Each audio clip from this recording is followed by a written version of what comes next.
It is time for Your Door to More, presented by DoorDash. That's our TNF preview. I was so excited about Broncos-Saints a few weeks ago.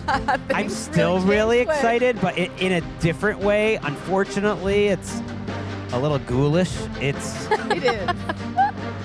It's just wondering what could happen if the Saints don't win this game. Broncos coming in after a humbling performance of their own where they were down 23-0. They made it look a little better at the end against the Chargers, but that was a little bit of a comeback to earth game for them. After a week in Denver where I was following a lot of these Broncos beat writers and they're like, here's why the Broncos are going to make the playoffs. And I'm just thinking, oh, hold on. Then again, Colleen, they could very easily be 4-3 after this week because they are playing a Saints team that has injuries just everywhere, not just three offensive linemen, not just Chris Olave, which I mentioned on the Monday night recap show with Nick Shook.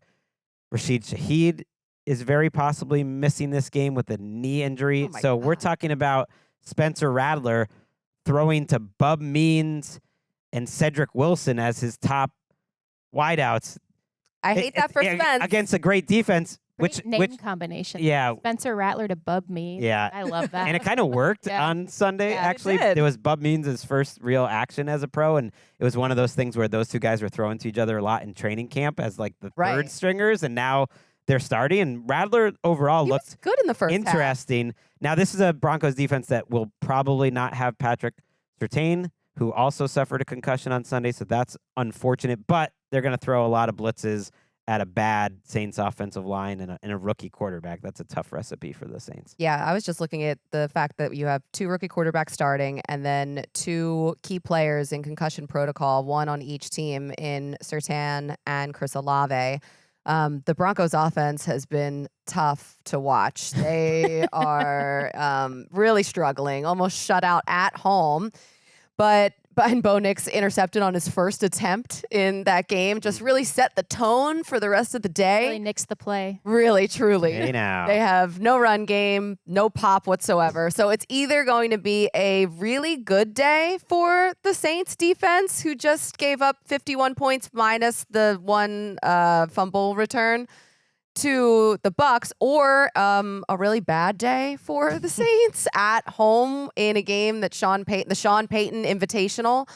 So it's going to be tough. I don't know. I don't know if, obviously on a short week with concussion protocol, I don't think that these guys will be available for the game. I wouldn't expect them to be. No, and yeah, Sean Payton, and meeting New Orleans again, and he said earlier this week, he's not expecting warm fuzzies, but to be put, in the sense that he's expecting the Saints fan base to rise to the occasion, like they so often do, and it's interesting because this could be a chaos game I love a chaos in just game. Great, sloppy but interesting ways. I mean, you're going to see two young quarterbacks, I think, really work through some stuff in real time. Right now, Spencer Rattler is dealing with an offensive line and particularly a center combination. They've had 4 different linemen play at least 50 snaps at center this season, which is the most of the NFL in the NFL. They're rolling him out a lot, where actually he's throwing the ball pretty well on these designed rollouts in order to sort of mitigate some of the extra pressure that he's seeing, which that the Broncos, even minus Pat Surtain, locking down so much area of the field, so you are able to send all these extra players, and was playing at a Defensive Player of the Year candidacy profile to me. Even without him, I think they're going to try to get after Spencer Rattler as much as they can. On the other side, I think the Saints are going to have to try to manufacture some stuff against Bo Nix as well. And the Saints defense is, especially if Bo Nix goes on the move, they're kind of missing tackles in sketchy big spots right now. Their linebackers were terrible. That was a humbling loss for Dennis Allen and the Saints. Yeah. He's supposed to be he is a defensive coach. He's been building this up. This was the whole vision of keeping Dennis Allen, who was the coordinator under Sean Payton for such a long time at the end of Payton's run. The vision was, we're going to keep this side of the ball as our steadying force, and we'll figure it out on offense. They obviously haven't. That's why they hired Clint Kubiak this offseason to run the offense. But now you're seeing some real decay on their defense. The secondary is very talented. Marshawn Lattimore is having a fantastic year.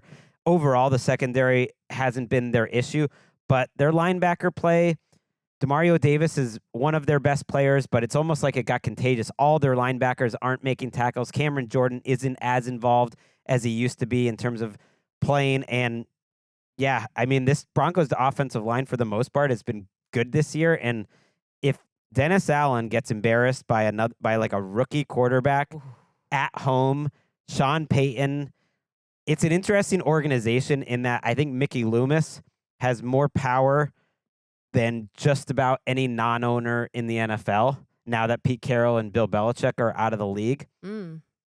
I think something really drastic and dramatic would have to happen for him to really get the attention of his boss, ownership. Losing to Sean Payton. That'll do it. Yeah, losing to Sean Payton, and I don't think it would be something where it would ever be in the middle of the season. That just doesn't strike me as something the Saints would do. But it would be maybe the start of something of like, wow, this is not going well. Because, frankly, I think they have the more talented rookie quarterback. I'm taking Spencer Rattler long-term over Bo Nix. Come at me. Are you taking the Saints this week? I think I will. I haven't thought about that yet. I guess we should as part of this. Good thing we're in this. Well, my official picks come on. Just got back. It's fine. On game day view later in the week. By the way, ripped off a perfect record last week. A perfect? While I was over in No. London. 14-0. Let's go. Let's go. Good job. It was kind of a Greg. chalky week where He's it's a machine. favorites reigned. Cynthia's still beating me, overall, but good week.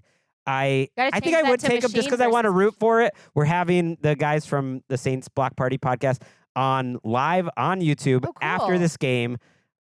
Booked that months ago, thinking this is the game to have them. It's going to be crazy, and I think it will be fun. So it's either going to be like a funeral for the Saints team because I think they become sellers at the trade deadline if they go to 2-5 here. But if they win, they're 3-4, and the division's not amazing. At least you're like still in the mix, and you could hope that you get some players back healthy and get better as the course of the season goes on. I am going to pick the Broncos here. I am really looking forward to that live recap because win or lose, first of all, those guys have predicted so much of what's actually happened this season for the Saints, but also I loved when you had them on earlier because they just are so plugged into their team, and they're also hilarious. And if it's a chaos game like I'm personally hoping for, I can't wait to hear their thoughts about that and what the future of this team is moving forward. But yeah, I'm going to pick the Broncos in this. I think that Sean Payton, it's like, just enough juice, the old cyclist, who's in the Tour de France or whatever. And like, you got just enough juice to do the one giant mountain, and then you're out. Then you're by done. juice, do you mean like illegal substances that you're injecting into your body through like a complicated, formula and whatnot? Or no, that's not what you're talking about. I don't mean that, no. Okay. I mean, you say juice and you say cycling. That's what I think. I'm taking the Saints. Okay. Oh, look at that. Yeah. That was what the face was for, Greg. I was not figuring out why you were making that face at me, and now I understand. Got it. Saints and Broncos on Thursday night. I'm wondering, like, what is the point spread in this game? The Broncos are favored by 2 points on the road. I thought it might be by more. Yeah. But when you can't really throw the ball too well. And your defense can't get off the field. I think they will on Sunday. I mean, on Thursday night, rather. They have a good defensive line. My heart is saying Saints. My head is saying Broncos. It's more important to lead with your heart. So I'll stick with them.